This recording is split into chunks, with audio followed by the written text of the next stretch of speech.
The following program is intended for mature audiences. Listener discretion is advised. The Tackle Box Podcast. You can murder a hater, but you can't murder hate. And I think you are judging us by the state of your own mind. Dollars bring dignity. He certainly has also sparked controversy with many of his views in the past. If you have hate in your heart, let it out. I hate you. I'd rather die than be a slave. The only difference between us is the way we think.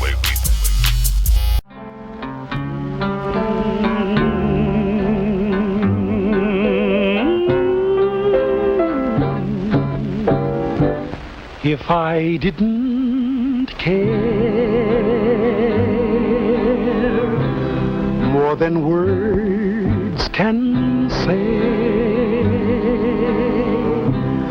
if I didn't care.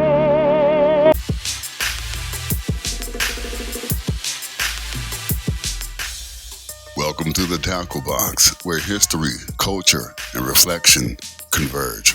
Today we confront the many faces of hate, from violent erasure to quiet indifference. Along the way, we'll uncover the story of Fort Negro, reflect on the corrosive nature of hate, and celebrate the resilience embodied in cornbread.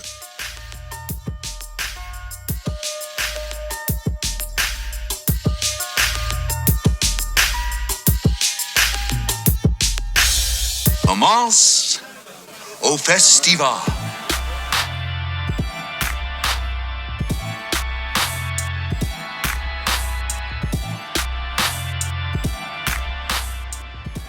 To understand hate, we must first recognize the courage of those who resisted it. Our next segment takes us to Fort Negro, a sanctuary of freedom seekers, a stronghold of defiance, and a site of tragic consequence.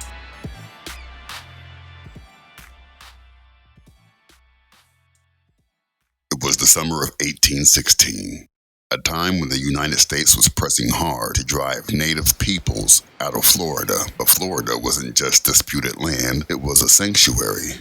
For decades, it had been a refuge for freedom seekers. Enslaved men and women escaping plantations in Georgia, South Carolina, and beyond.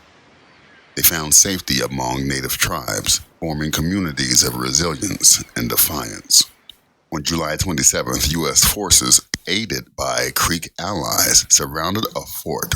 Inside were roughly 330 defenders, along with families, women and children, who built lives within its walls.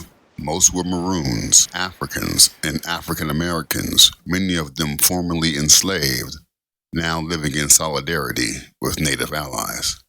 For them, surrender was unthinkable. To yield meant chains, death, or both. The assault began with cannon fire. One shot struck the fort's powder magazine, triggering a catastrophic explosion. In an instant, the stronghold was engulfed in fire and destruction. Nearly all inside were killed. Only a handful survived, and even they were shown no mercy. 3 escaped unharmed. 2 were executed under direct orders from General Andrew Jackson. The wounded were slaughtered, some even scalped. This was more than a massacre. It was the flashpoint that ignited the First Seminole War, a conflict that reshaped the future of Florida. That war paved the way for U.S. annexation, culminating in Spain's sale of the territory for $5 million. Yet the true cost was far greater: the obliteration of a community, the silencing of hundreds of lives, and the erasure of a sanctuary where freedom had briefly thrived. That is the legacy of Fort Negro, a story of courage, devastation, and the relentless march of American expansion. Fort Negro's destruction reminds us that hate is not only a force of violence, but a shadow that lingers. Now, we confront hate directly. Its persistence, disguises, and enduring grip on society.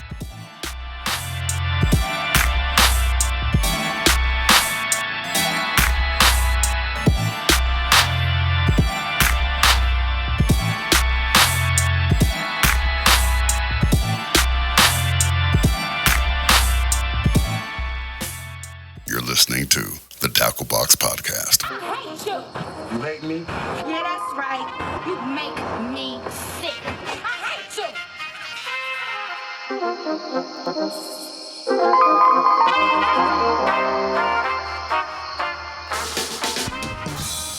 What's worse, visceral hate or callous indifference? For those untouched by racism, there's a difference. For everyone else, there isn't. Apathy, the shrug of, I don't give a damn. It can feel good not to care, especially when caring feels like stress. Doing the right thing, or even just believing in it, is harder than it sounds. To step away from moral obligation is to seek comfort in the middle of conflict.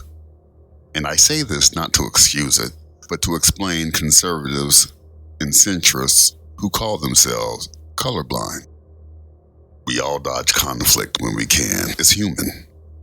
So when people leap at the chance to ease their conscience, they call it balance. But in practice, it's apathy. Equal opportunity apathy.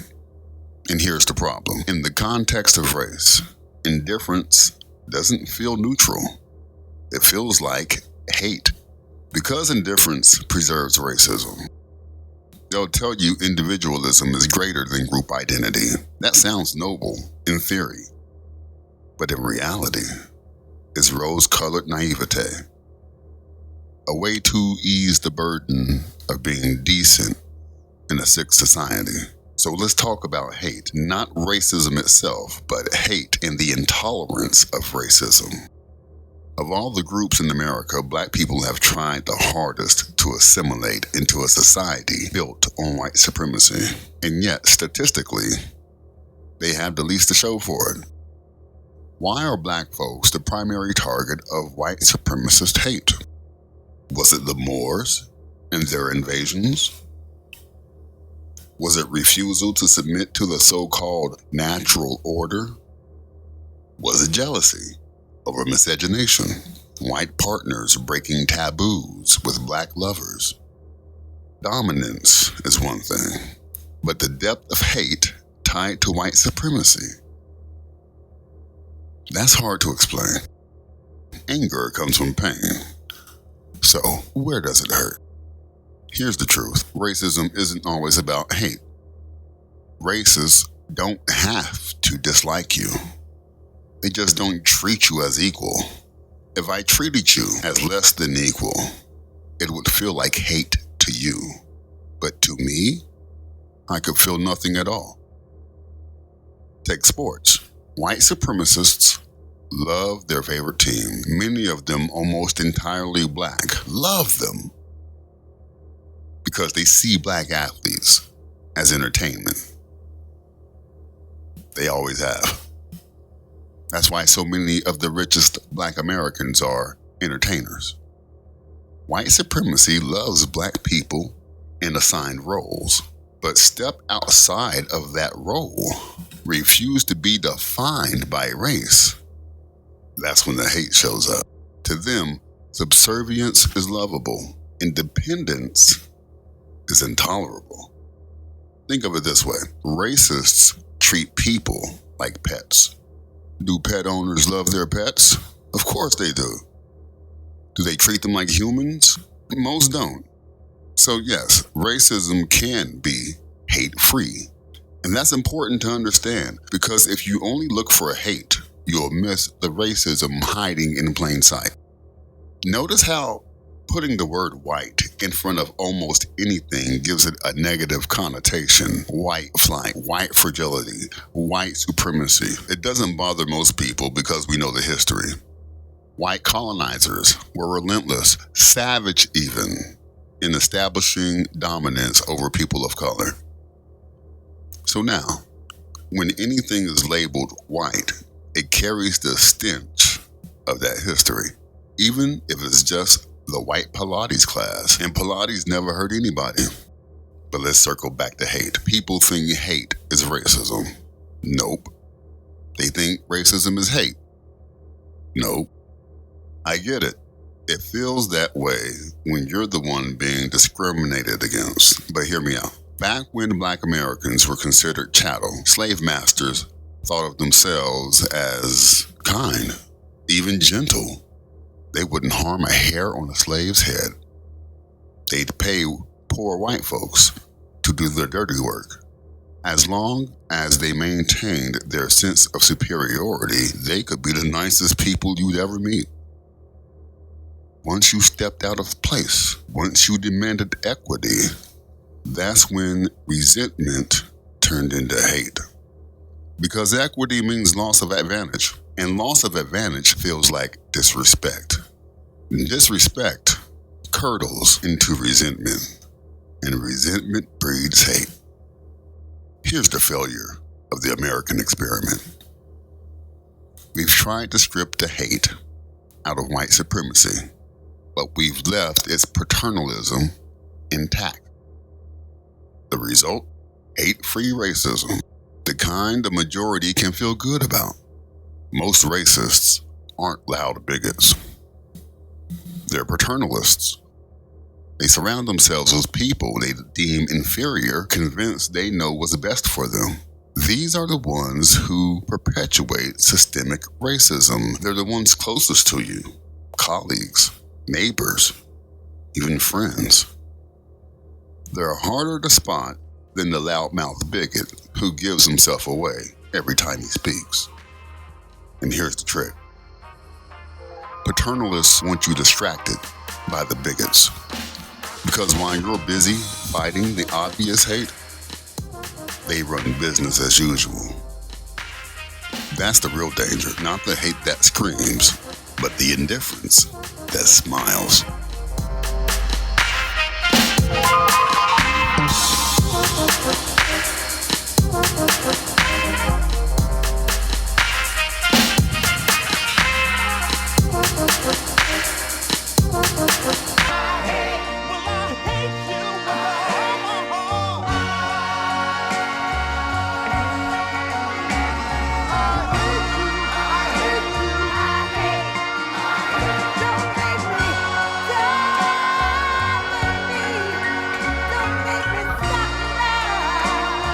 Listening to the Tackle Box Podcast.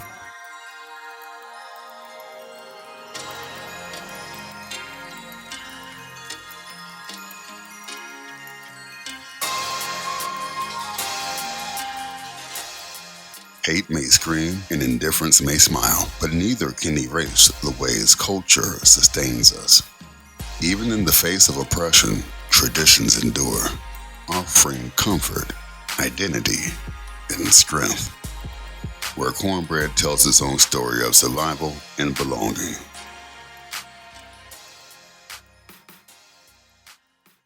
How many of you had cornbread over Thanksgiving? That quick bread made with cornmeal, or as the early settlers called it, Indian meal.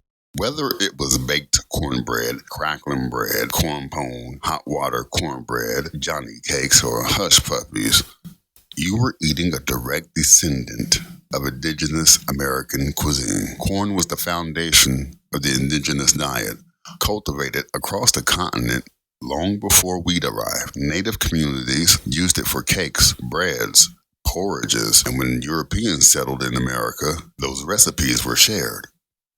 Cornbread became one of the first bridges between cultures and also became a food of survival. During the Civil War, soldiers often had little to eat. They mixed cornmeal, salt, and water when they could find it, wrapped the dough around the ramrods of their rifles, and baked it over campfires. They called it ramrod cornbread. It wasn't much, but it gave just enough strength to keep them moving. Cornbread spread everywhere. In the North, recipes leaned sweeter. Over time, additions like buttermilk, eggs, baking soda, and bacon fat transformed it into the dish we know today. Settlers and enslaved people alike adapted the recipe, turning necessity into tradition. Next time you break open a skillet of cornbread, remember you're tasting history, a story of indigenous roots, wartime survival, and the creativities of communities who made something enduring out of the simplest ingredients. That's cornbread, and that's culture.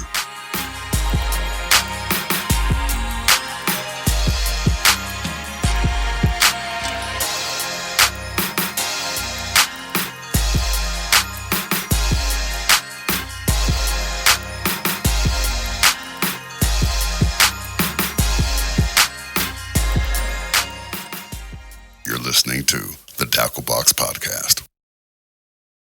Hate is heavy, but history and culture reminds us that resilience endures. From Fort Negro's defiance to the nourishment of cornbread, we've seen how communities confront and transcend forces that seek to diminish them. Thank you for listening to the Dacklebox Podcast. This episode was written, narrated, produced, scored, and mixed by Eric Edwards, that's me. Special acknowledgement to Aaron Glover and Ula Pinion for their writing contributions. This show is presented by Truth and Substance. And listen, the only difference between us is the way we think.